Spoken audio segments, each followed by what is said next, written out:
नमस्कार विद्यार्थी मित्रांनो, कशा आहात तुम्ही सर्वजण? मित्रांनो, आज आपण IBPSने मागच्या काही वर्षामध्ये ज्या प्रकारे इंग्लिशमध्ये पॅटर्न विचारलेले आहेत त्या पॅटर्नपैकी एक पॅटर्न आपण आज डिस्कस करणार आहोत आणि त्यामध्ये आज समजून घेणार आहोत कॉमन एरर किंवा स्पॉटिंग एरर. आता कॉमन एरर किंवा स्पॉटिंग एरर नेमकं काय असतं? मित्रांनो, आपल्याला एक संपूर्ण सेंटेन्स दिलं जातं. त्या सेंटेन्समध्ये आपल्याला त्याचे 4 किंवा 5 तुकडे करून दिले जातात. त्या प्रत्येक तुकड्याला किंवा ब्लॉकला नंबरिंग दिली जाते. एक तर 1 2 3 4 असे नंबरिंग दिले जाईल, नाहीतर ABCD असं नंबरिंग दिलं जाईल.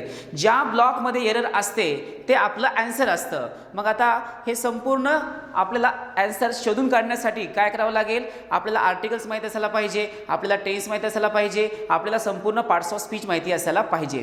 परंतु अजिबात टेन्शन घ्यायची गरज नाही आहे, कारण मी मागचे जेवढे IBPSने प्रश्न विचारलेले आहेत ते सगळे या ठिकाणी डिस्कस करणार आहे. त्यावरनं तुम्हाला कळू लागेल की आपल्याला कशा प्रकारची तयारी करावी लागेल. आणि ज्या ठिकाणी मी तुम्हाला रूल सांगतोय ते रूल जरी तुम्ही लक्षात ठेवले तर या ठिकाणी आपलं 70% पेक्षा जास्त या ठिकाणी आपलं सोपं काम होऊन जाईल. त्याच्यामुळे अजिबात काळजी करण्याची गरज नाही. तर बघूया आपण की IBPSने स्पॉटिंग एररवरती कशा प्रकारचे प्रश्न विचारलेले आहेत. आता हा जो प्रश्न आहे तो कधी विचारलाय बघा, IBPS क्लर्कसाठी विचारलेला आहे 2011 मध्ये. मग मागच्या 10 वर्षापासून आपण जेवढे प्रश्न IBPSने विचारलेले आहेत ते सगळेचे सगळे डिस्कस करणारच आहोत. त्यामुळे प्रश्न कधी विचारला हा महत्त्वाचा नाही आहे, परंतु IBPS कशा प्रकारचे प्रश्न विचारते ही गोष्ट महत्त्वाची आहे, कारण आपल्याला आता त्याची सवय होणं गरजेचं आहे. तर बघा या ठिकाणी त्यांनी प्रश्न कसा विचारलेला आहे. ही कॉन्ट्रीब्युटेड अ लॉट, इथपर्यंत एक ब्लॉक दिला गेला आहे. ऑफ टाइम अँड मनी हा दुसरा ब्लॉक दिला आहे. बाय बिल्डिंग अ हॉस्पिटल हा तिसरा दिलेला आहे. आणि इन हिज विलेज हा चौथा ब्लॉक दिलेला आहे. आणि पाचवा जो आहे तो नो एररचा आहे. तर या 4 ब्लॉकपैकी कोणत्या ब्लॉकमध्ये एरर आहे ते आपल्याला स्पॉट करायची आहे किंवा शोधून काढायची आहे. म्हणून त्याला आपण काय म्हणत असतो? Spotting error. परंतु हे सगळं करत असताना कधी कधी आपल्याला नो एररवरती सुद्धा प्रश्न विचारले गेलेले आहेत. ती पण गोष्ट लक्षात घ्या. आता बघूया आपण की हा प्रश्न नेमका कुठे चुकीचा आहे ते बघूया. ही कॉन्ट्रीब्युटेड अ लॉट, या ठिकाणी याच्यामध्ये कुठल्याही प्रकारे डाऊट नाहीये, हे बरोबर आहे. ऑफ टाइम अँड मनी हे सुद्धा राईट आहे. बाय बिल्डिंग अ हॉस्पिटल हे सुद्धा राईट आहे. इन हिज विलेज हे सुद्धा राईट आहे.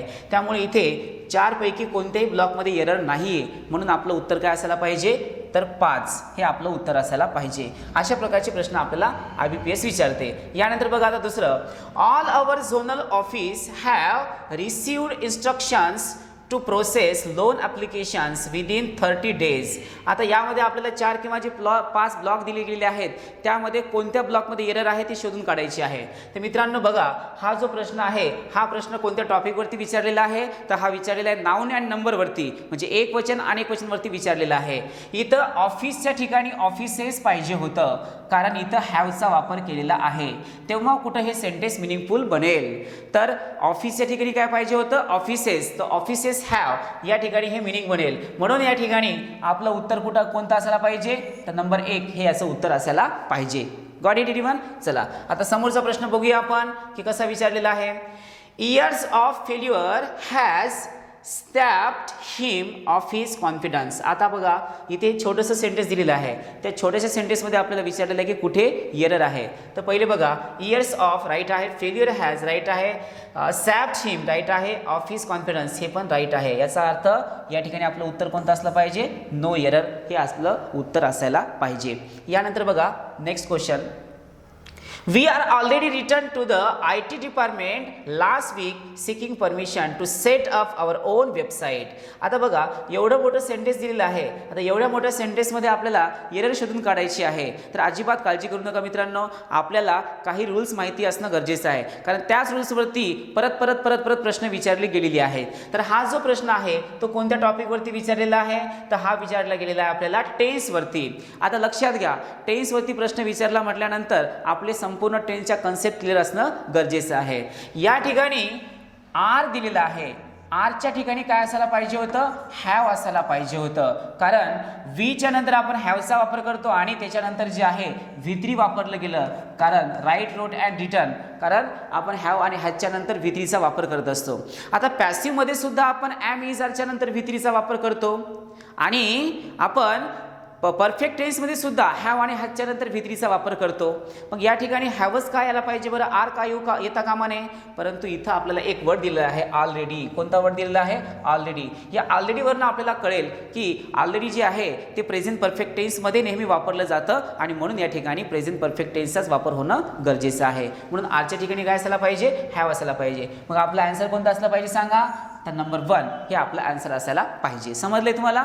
चला, अशा प्रकारचे प्रश्न आपल्याला विचारले जातील. त्यानंतर बघा, in order to transfer branch licences for one bank to another you require special approval from RBI. तर बघा आता हा जो प्रश्न आहे हा प्रश्न कशावरती विचारला गेलेला आहे, कोणत्या टॉपिकवरती विचारला गेलेला आहे. तर हा जो हा प्रश्न जो आहे तो प्रिपोजिशनवरती विचारलेला आहे. कारण या ठिकाणी बघा, one bank to another bank असं म्हणण्याच्या आधी एक या ठिकाणी प्रिपोजिशन वापरलं गेलं, ते म्हणजे for.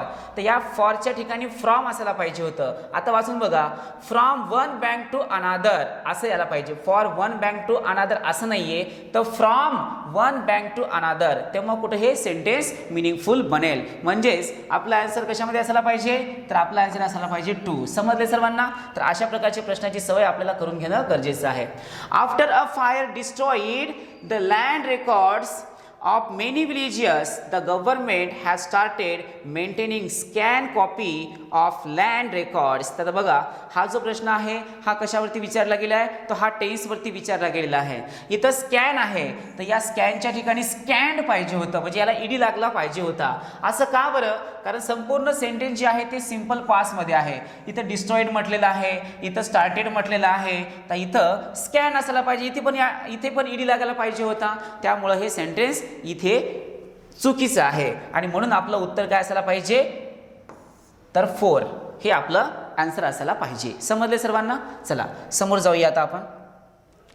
This year the number of counterfeit bank notes detected in bank branches was highly thanks to efficient clerical staff. आता बघा, एवढं मोठं सेंटेन्स दिलंय पण या ठिकाणी छोटीशी एक एरर दिलेली आहे.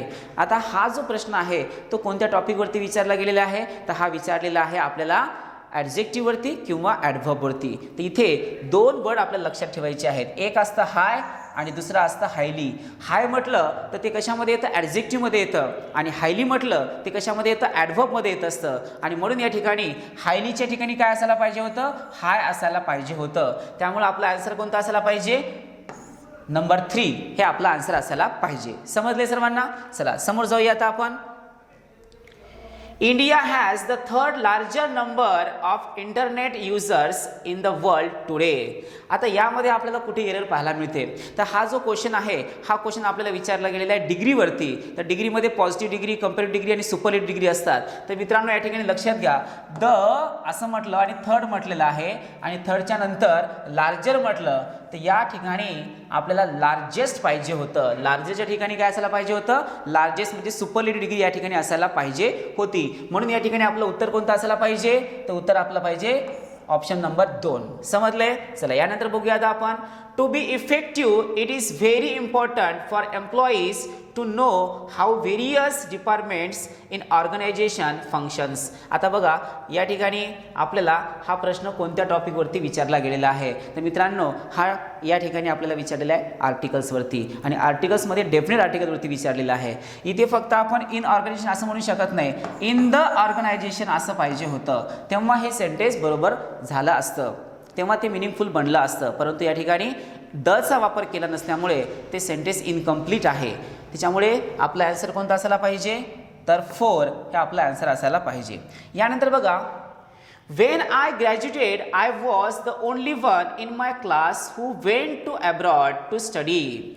आता बघा हा जो क्वेश्चन आहे हा क्वेश्चन कशावरती विचारलेला आहे, तर हा प्रिपोजिशनवरती विचारलेला आहे. मित्रांनो लक्षात घ्या, या ठिकाणी ॲब्रॉड हा वर्ड आहे. ॲब्रॉडच्या नंतर किंवा आधी आपल्याला ॲब्रॉडच्या विशेष करून ॲब्रॉड सोबत आपल्याला प्रिपोजिशन वापरण्याची गरज पडत नसते. वेंट टू ॲब्रॉड म्हणत नसतात, वेंट ॲब्रॉड असायला पाहिजे. काय असायला पाहिजे, वेंट ॲब्रॉड. तेव्हा हे मिनिंगफुल बनेल. लक्षात ठेवायचं, went abroad, went to abroad म्हणत नसतात. काय म्हटलं जातं, वेंट ॲब्रॉड असं म्हटलं जातं. म्हणून आपला आन्सर कोणता असायला पाहिजे, तर आपला आन्सर नंबर 4 असायला पाहिजे. तर अशा प्रकारचे आपल्याला IBPSने स्पॉटिंग एररवरती किंवा कॉमन एररवरती प्रश्न विचारलेले आहेत. तर आज आपण या ठिकाणी थांबूया. परंतु जर तुम्हाला हा व्हिडिओ आवडला असेल तर याला शेअर करा, लाईक करा आणि सबस्क्राईब करा, कारण आपण यावरती एक लेक्चर सिरीज घेणार आहोत. त्यामुळे सगळे लेक्चर्स तुम्हाला बघण्यासाठी या चॅनलला सबस्क्राईब करणं गरजेचं आहे. तर पुन्हा भेटूया एका नवीन व्हिडिओसोबत. तोपर्यंत tata, bye bye, see you, take care.